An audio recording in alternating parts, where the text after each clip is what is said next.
এই রাত এবং দিনের পরিবর্তনের মধ্যে আমার কুদরত প্রকাশ পেলেও আমি তোমার জন্য আল্লাহ, তোমার জন্য রহমানি, তোমার জন্য আমি রহিম। এরপরে ওয়াল ফুলকিল্লাতি, আল্লাহ বলতেছেন জাহাজের কথা, যে জাহাজ তাজরি ফিল বাহরি, সমুদ্রের মধ্যে চলে। আল্লাহ তাআলা এখান থেকে একটা মেসেজ দিতে চাচ্ছেন, ও বান্দা, জাহাজ পানির মধ্যে চালানোর প্রয়োজন আমার ছিল না। আমার কি দরকার পানির উপরে জাহাজ চলবে? দরকার তোমার এই লম্বা পথ। তুমি যদি জাহাজের মধ্যে করে তোমার প্রয়োজনীয় জিনিসগুলো নিয়ে যেতে না পারো, তুমি বিপদে পড়বে। তাই আমরা আগেও আলোচনা করেছি, যেই লৌহখণ্ড পানির মধ্যে তলিয়ে যায়, সেই লৌহখণ্ড দিয়ে আমি জাহাজ বানিয়ে উপর দিয়ে চলে যাচ্ছি।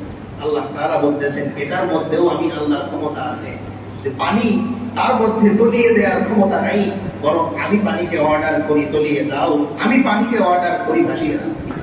এই ক্ষমতা থাকার পরেও বারবার ওই আগের কথা, তোমার জন্য আমি রহমান। আল্লাহ এখানে উদাহরণ দিয়ে বলতেছেন, তাজরি ফিল বাহরি বিমা ইয়ানফাউন নাস, জাহাজ বহন করে কি আমাদের দরকারি জিনিস, জাহাজের দরকারি জিনিস। দেখেন এই মরুভূমিতে উট চলে, এই যে গাড়িগুলো চলে, দরকার কি গাড়ি না আমার? দরকার আমার, কিন্তু চালাচ্ছেন আল্লাহ গাড়ি। ইঞ্জিন, আমি দেখতেছি যে ইঞ্জিন কি করতেছে, চাকাটাকে ঘোরাচ্ছে, ইঞ্জিন চালায় না। আল্লাহ তাআলা মাঝে মাঝে এই জন্য সব ঠিক গাড়ি চলে না, সব ঠিক বন্ধ। কিন্তু এরপর আল্লাহ তাআলা বন্ধ করেন না, চাইলে বন্ধ করে দিতে পারেন, করেন না, বান্দা বিপদে পড়বে। কিন্তু আল্লাহ তাআলা বান্দাকে এতটুকু সতর্কতা অবলম্বন করতে বলেন, ও বান্দা, গাড়ি স্টার্ট করার সময় আমার নাম বলে স্টার্ট করো, কারণ তোমার এই গাড়ির চাকা কে ঘোরায়? আমি আল্লাহ ঘোরাই। যদি আমি তোমার গাড়ির চাকার নিচ থেকে জমিনটা সরিয়ে দেই, চাকা থাকবে, ইঞ্জিন থাকবে, গাড়ি থাকবে, গাড়ি থাকবে। এজন্য মাঝে মাঝে ব্রেক ফেল করে গাড়ি খাদেও পড়ে যায়। আল্লাহ বোঝাতে চান, ও বান্দা, ব্রেক তো লাগে, ইঞ্জিনও আছে, ড্রাইভারও আছে, খাদে পড়লো কে? তার মানে তোমার গাড়ির মধ্যে সোজা চলার ক্ষমতা নাই, বরং আমি আল্লাহ রাস্তাকে অর্ডার করি আমার বান্দাদের নিরাপদে গন্তব্যে পৌঁছাতে পারে। ও রাস্তা তুমি ঠিক থাকো, গাড়ির ব্রেককে আমি আদেশ করি, ব্রেক তুমি ঠিক থাকো, আমার বান্দা যেন বিপদে না পড়ে, তাই আমি নিরাপদে বাড়ি পৌঁছাই। এজন্যই বাড়ি পৌঁছানোর পর আলহামদুলিল্লাহ বলা উচিত। সকল কাজে কেন আমি বিসমিল্লাহ বলবো? এই কারণে, যেহেতু আমার প্রতিটা কাজের ক্ষমতা, এই প্রতিটা কাজের মূল হর্তাকর্তাকে আল্লাহ। এরপরে আল্লাহ তাআলা বলেন, ওয়া আনজালাল্লাহু মিনাস সামাই মিন মাইন, আল্লাহ তাআলা নিজের ক্ষমতার আরো একটা প্রকাশ করতেছেন, আমি আল্লাহ আসমান থেকে কি করি? বৃষ্টি নাযিল করি। দেখবেন দিনের বেলা আকাশের মধ্যে কোনো মেঘমালা নাই, কিন্তু যখন বৃষ্টি হয়, টানা 5 ঘন্টা বৃষ্টি, আল্লাহ তাআলা বান্দাকে চিন্তা করতে বলতেছেন, ও বান্দা, এত পানি কোথা থেকে আসে? চিন্তা করলাম, আজকে আমার পটের মধ্যে যদি 100 গ্রাম পানি থাকে, এটা যখন আমি ঢালবো কতটুকু করবে? 100 গ্রাম। আল্লাহ তাআলা বলেন, ও বান্দা, 10 মিনিট আগে তুমি দেখলে রোদ, এই রোদের মধ্যেই হঠাৎ করে বৃষ্টি নেমে আধা ঘন্টা বৃষ্টি হচ্ছে, পানি কোত্থেকে? আল্লাহ বলতেছেন, এটা আমার ক্ষমতা, এটা আমার কুদরত, যে তুমি দেখতেছো সূর্য, আমি চাইলে সূর্য রেখেও বৃষ্টি দিতে পারি। বৃষ্টির জন্য আমার মেঘমালার দরকার নেই। এত ক্ষমতা থাকার পরেও তোমার জন্য আমি।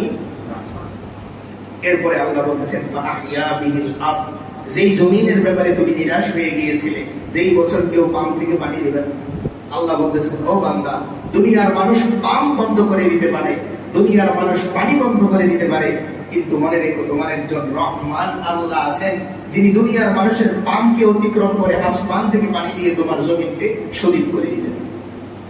দুনিয়ার মানুষ যেখানেই তোমাকে আটকাবে, সেখানেই তুমি মাথায় রাখবে, তোমার কে আছেন? একজন আল্লাহ আছেন। যেমন হযরত ইউসুফ আলাইহিস সালামকে আটকানোর জন্য দরজায় তালা দেয়া হয়েছে, তিনি দৌড় দিলেন। যখন আল্লাহ দেখলেন যে আমার ইউসুফ আমার দিকে ছুটতেছে, আল্লাহ তাআলা তালাকে আদেশ করলেন, খুলে যাও। ইউসুফ আলাইহিস সালাম এক একটা দরজার সামনে যাচ্ছেন, আর ইতিহাস বলে ঠাস ঠাস করে সবগুলো তালা ভেঙে গেল, আর দরজাগুলো। এখান থেকে আল্লাহ কি বোঝাতে চান? ঘটনা না, আল্লাহ বোঝাতে চান, ও বান্দা, যেই আল্লাহ আমি হযরত ইউসুফ আলাইহিস সালামের জন্য বন্ধ তালা, বন্ধ দরজা খুলে দিতে পারি, ইউসুফ না থাকতে পারে, আমি আল্লাহ এখনো আছি।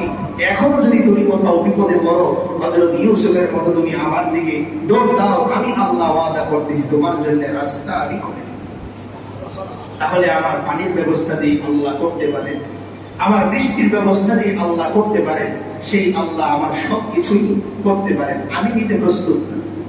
কল আছে, পানিও আছে, কিন্তু আমি কল ছেড়ে রাখলাম, বোতল নিচে রাখলাম।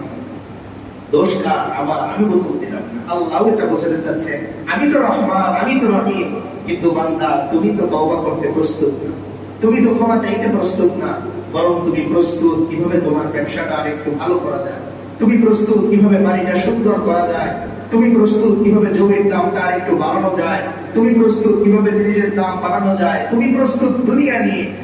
আর আমি তোমাকে পেছন থেকে খালি ডাকি, ও বান্দা, দুনিয়ার হায়াত ফুরিয়ে যাচ্ছে, একটা বরফ খণ্ডের মতন যেরকম টক টক পানি পড়তে পড়তে গলে যায়, তোমার জীবনটাও এরকম প্রতিদিন সেকেন্ডের পর সেকেন্ড টক টক করে গলতে গলতে একদিন হুট করে শেষ হয়ে যাবে। বাড়ি বাড়ির জায়গায়, গাড়ি গাড়ির জায়গায়, জমি জমির জায়গায় তুমি 3.5 হাত মাটির ঘর।